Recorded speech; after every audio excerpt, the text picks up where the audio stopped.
Deal with just this sort of issue. It is often helpful, especially in larger cases, to have a document exchange. The rules authorize the arbitrators to schedule the exchange of documents and other information and the identification of witnesses to be called at the hearing. Further hearings can be called to resolve disputes. Before acting on this request, we would ask the parties to submit oral argument. In some cases, written briefs would be submitted so that we could issue an informed decision.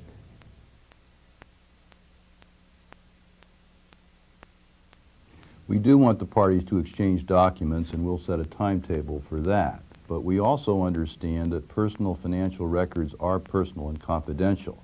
So we're going to need to hear some more argument as to why you really need all those records and why they matter or why they don't before we're ready to rule as to whether they have to be produced.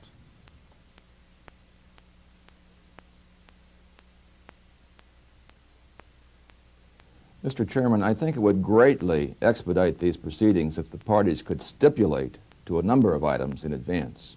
Stipulate? If we could stipulate to anything, we wouldn't be here wasting everyone's time and money.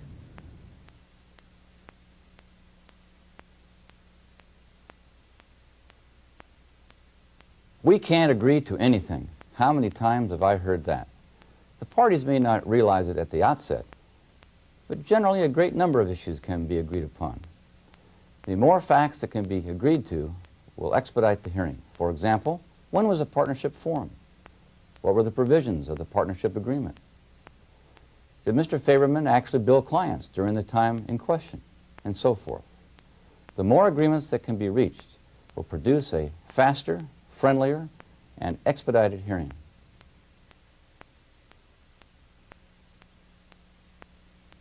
Look, I'm sure you can stipulate to a lot of things that aren't really in dispute, like when the partnership was formed and so on. So let's go down a list one at a time and see how far we get. And I bet we get a long way.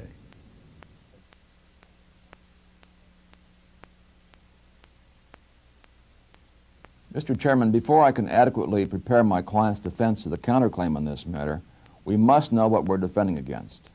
At this point, respondent's claim simply says they're seeking an amount to be determined. I must have a more specific claim to properly represent my client in these proceedings. We can't possibly be more specific about the amount of our claim until we have an accounting of the partnership assets.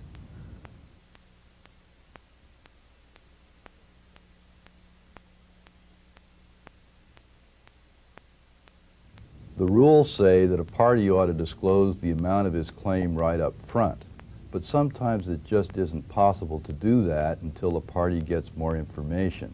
Certainly a party ought to disclose the amount of his claim as soon as he knows what it is. And the arbitrators, when that claim isn't disclosed right up front, ought to make sure no grass grows and set a date for the disclosure of the claim. Now, once the claim is disclosed, the arbitrators ought to make sure that the AAA knows about it.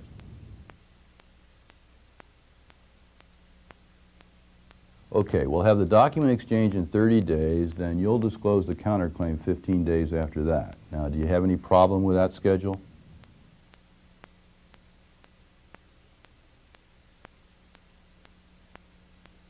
One of the things that happened at the mediation was that the partnership acknowledged the inaccuracy of some of its accounting. Now, I asked the mediator to voluntarily appear as a witness, but he refused. What I would like to do is have the panel, the arbitrators, issue a subpoena to compel him to attend this hearing. Mr. Chairman, we object most strenuously. This is privileged information. The mediator cannot be compelled to testify at this hearing about what happened at the mediation.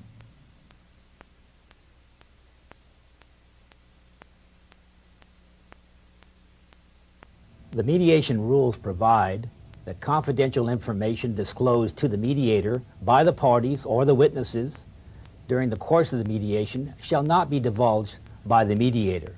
That privilege is important and should be upheld. The subpoena should be denied.